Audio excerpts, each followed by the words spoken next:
Hello and welcome back to the channel. Welcome back to Dukesbrough for the latest update for this medieval city here. And in today's episode, we are going to be finishing up the Midbrough Plaza with just a couple of small builds, with the end result being something I think is really cool.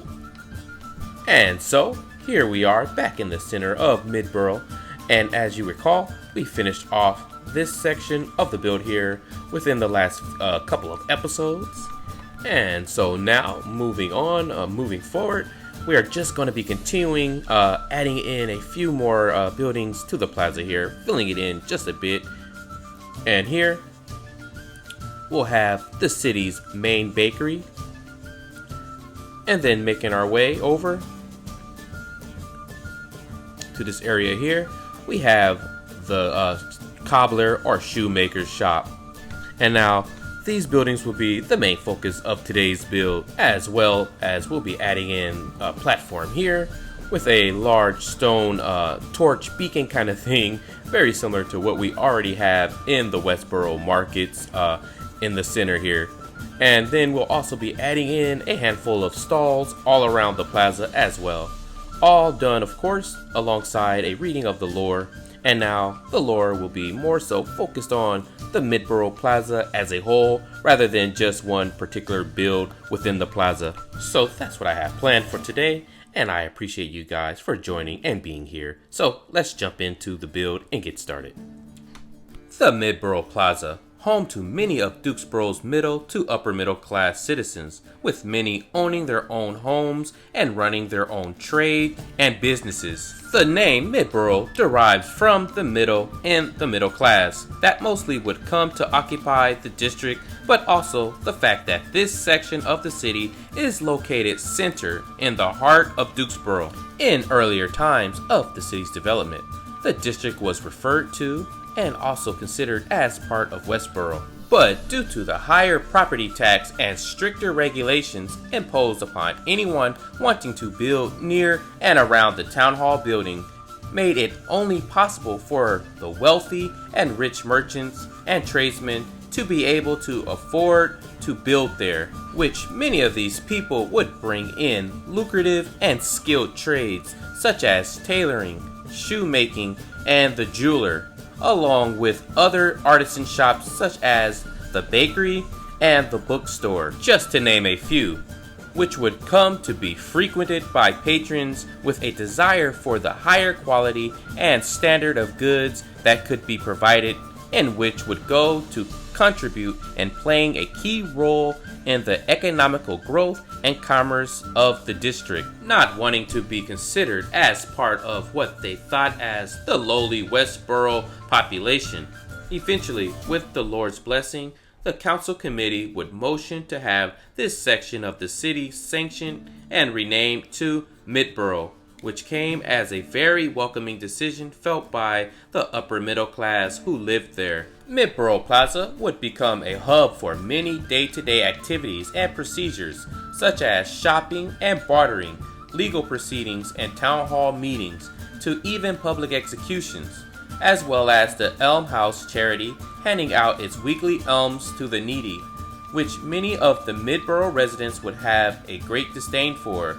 This was mostly due to the larger amount of the lowliest of peasants that the Elm House would bring into their streets. Many of the Midbrough residents would repeatedly petition to have the Elm House building closed and repurposed, and the charity relocated elsewhere back in Westboro. During the end of the harvest season and at the start of the harvest festival, much like Westboro, the streets of Midbrough would be open to all kinds of festivities and antiquities, with colorful flags and banners strung along with rope from the top of buildings, to the many stalls and vendors, to street jugglers and stage performances. Many from all over the fiefdom would come to sell and trade their goods, and also to partake in the fun and festivities the festival would offer. And with the large torch beacon in the center of the square, this would allow for the fun and festivities to continue on even into the late evenings. The class system found inside Dukesbrough can be a complicated thing, but in simpler terms, there are the ones at the bottom who are the peasantry, those with no trade skills, which makes up about 60% of the majority of the city's population. Then there's the lower and middle class that makes up 20% of the city's population, and they are those who do possess a trade or run their own business in which they generate an income that puts them just above the majority of the city's population income bracket. Then there's the upper middle class, which makes up about 15% of the city's population. These are the highly skilled craftsmen and artisans, the rich merchant class, whose income could exceed even the city's nobility, but by law, they must remain in the middle class bracket. Then there's the nobility class, made up by 5% of the city's population. These are the wealthy and lesser nobility. Alright, and we're back in first person view.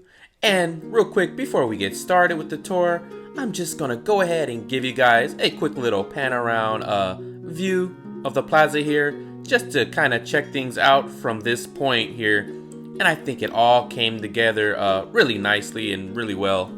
So basically I'm just gonna go ahead and show you guys around. So we're gonna go ahead and drop down here and head on over and start it off here with the tour at this platform in the center of the plaza square where the giant torch stands. And here we have the stocks and gallows. Obviously this would be here for punishing those offenders of the law, and so if the crime was particularly petty or foolish, then the offender could expect to be put here in the stocks. And as you may have noticed, we have fruit here that people may have hurled at whoever was put in the stocks. And then for more serious crimes, offenders would get the noose. Basically the criminal would stand here on the stool, then the noose will go around their neck, and then the stool would be removed, and then the offender would hang until dead. And so that's that. Gotta have a means of corporal punishment to keep the citizens in check. And so now we'll go around and start checking out some of these stands here. Over here is what I like to consider as a herbal and tea and remedy stand. Basically where people could come here and try different kinds of teas and remedy concoctions, and maybe it's laced with exotic spice and stuff like that. We have little baskets of seasonings and spices there, and as well as we have jars and cups for drinking. And so that's that. So if we make our way over here, we have just this kind of a miscellaneous stand where you can purchase any assortment of goods, mostly high quality produce and fresher goods. Again, keeping in mind that this plaza would mostly be frequented by the rich, or at the very least those with a little bit more money to spend, because the goods found here are at a higher quality, so again, more expensive. And here we have someone that has their wagon and stand set up to sell goods out of. Again, selling more of an assortment of things. We have jars and stuff like that. And then here we have more or less of the same things being sold. We have some herbs and some more produce, again of a higher quality. And now here we are coming to a stand that starts to bring in a little bit more variety. Here we have some textiles, carpets and rugs and pillows, along with some perfumes and stuff like that. And now real quick, want to point something out to you guys. Over here, now this wasn't obviously here when we did the original tour of the Elm House, but basically there's this fence here, and so when the needy comes for their elms, they would be required to line up here single file in line, and then there would be someone here in charge that would kind of check and verify that who's ever in line for elms name would be on this registry, and that they are legitimately needy ones of help, and so that, you know, it prevents anyone from taking advantage of this resource. So I thought that was a little cool detail to add. And then here we have some stuff being offloaded that would go down into the cellar of our Elm House here. And over here, again, we have another cart that's bringing in more goods. We have a couple of nice rugs on the ground being ready and offloaded to be sold. And then over here at this stand with lots of miscellaneous goods, mostly fresh fruits, fresh veggies, also maybe some fresh exotic seasonings and spices, as well as perfumes. Again, generally things that would pertain to the more wealthier customer. And then over here we have some more textiles and rugs and pillows. And then over here, I really did my best to work with how the terrain starts to slope and make it look and feel as natural as possible. But here we have more variety of rugs and pillows and lots of expensive jars, as you guys can see. And I think everything came out really nicely. It flows really well, I think. I'm really happy with how everything is turning out. And so I don't forget to mention that a lot of these little decorational blocks that I'm using, like the colorful jars that you guys see in the silver cups, are all assets of the Victory mod. So if you guys like that, I suggest that you guys go and download the mod. But over here we have this point of interest, and it's the notice boards for folks that can read well enough, I guess. And they can come along here and check it out and find notices and contracts for jobs and tasks and such. And maybe some of the notices are in pictures, so one wouldn't necessarily have to know how to read to be able to pick up a contract. So again, I thought that was just a nice little touch of detail to add in. But we are going to go ahead and make our way back and actually go ahead and check out the buildings that was done in the time lapse, which is the buildings right over this way, which is the building here and then the building here. And so we're gonna go ahead and start with and check out this building first here. And as you can see, just like the bakery found in Westborough, you would come to this window here and you would place and pick up your order right here. And in case I forgot to mention, this is the bakery, of course, and it has this nice little awning right here. But let's go ahead and check it out, the interiors of this place. So we're gonna go ahead and open the door here.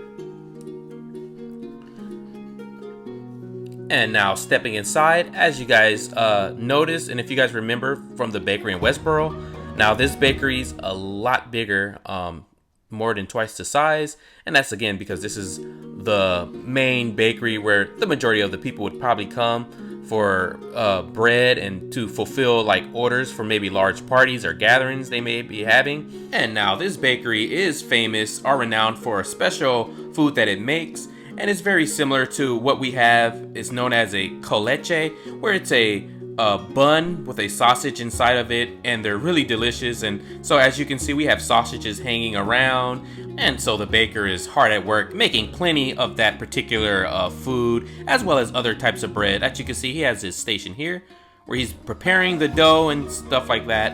And then we have two big ovens where the food is being cooked, as well as plenty of kitchen utensils and things around that would help him produce that. Plenty of bread around. And then right here we have these little counter things.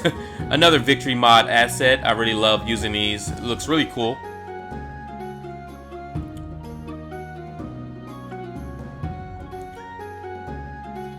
So again, this bakery would fill large orders. It's equipped for that. And then again here, when your bread is ready or your coleche is ready, the baker would bring it right here to the window where you can pick it up. Because again, this baker would not allow anyone inside of his shop contaminating anything. So that's it. We're gonna go ahead and move on from there. And so making our way, we're just gonna go ahead and check out where the baker lives. So above his workshop, it would be where his residence is found. So we're gonna go up these stairs here. Go ahead and open this door. And now we come into the baker's living quarters. And as you see, fairly decent accommodations. He has a table here to sit, stuff to cook with, shelving storage, a place to heat and keep the room warm, as well as a spot to sit around the fire. And then he has his nice bed there. And then, of course, the roof details all come together to finish off the build. So that's pretty much it. Quick little look at where the baker sleeps. And now moving on, we're gonna go ahead and check out the shoemaker or cobbler here. And now first off, we have this little setup outside where maybe an apprentice or trainee would work during the day. And then opening and stepping inside, as you can see, this place feels really busy. I did a lot of research of how maybe a medieval cobbler shop would look, and so I tried my best to kind of replicate that into Minecraft, and I don't think I did too bad of a job. one thing I wanted to do is make sure I have lots of workstations around and tools, and like notices and like, you know, things and ropes and strings all around the walls and stuff like that, and tools that will go to hammering, and of course plenty of shoes just all strung about the workshop and such.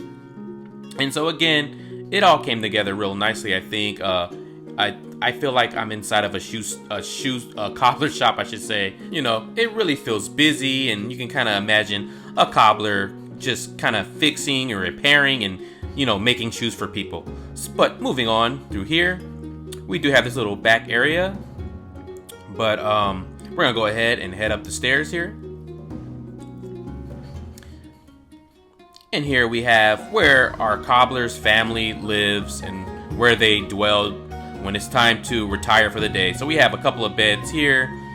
We have some storage here. Some plates on the wall. We have some food right there. And then right here, we have this big stove where meals can be cooked and prepared, as well as the dinner table where the family would sit down and eat and just enjoy a meal together. And then moving on through here, we come into our cobbler's bedroom here, where he has a nice little setup. So that's that. A quick little look at his home. And again, I would say the baker and the cobbler would be part of the, you know, middle class. So they make a pretty decent income, but they're not like, you know, they're not super rich or anything like that. Like, you know, the 15% of the population of Midbrough. But we're gonna go ahead and move on from here. Go ahead and close that door. And now we're gonna go ahead and check out a build that wasn't part of the time lapse. But as you can see from the sign here, we're gonna be checking out the bookstore. And now, again, this would be where those who enjoy reading and that can read would come. This would be like their toy store. As you can see, there's lots of books around.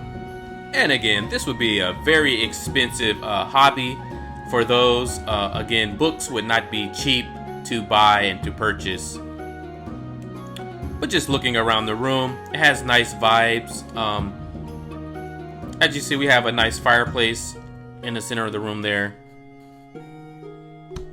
keeping the room warm, obviously, and also adding some light. So maybe you can, you know, sit down and read a book while you're in here to see if you would even be interested in that particular novel. And then we have these ladders around, so, you know, the bookstore proprietor could climb up them and grab a book, you know, that may be out of reach. And then, of course, the details of the roof up there. Everything came together really nicely. I added in these maps of the country, with they represent the country and stuff like that. I think it's a really nice touch to add. I kind of think of cartography as being part of being literate to an extent, and so I think that works. And then we have these little reading areas here, again, for customers who would maybe come and want to just read a book, maybe the first few pages, to know if that's something that they would want to purchase. And so that's the bookstore. We're gonna go ahead and move on and check out the next little shop that we have here.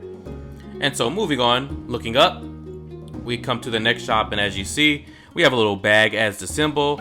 So this represents this store as just a general goods store where you can just buy, again, an assortment of things. And as you can see, that idea carried on over with the design of it. As you can see, there's plenty of different kinds of things. It's not just one thing being sold here. And that's what I kind of like about this space. It looks really busy as well.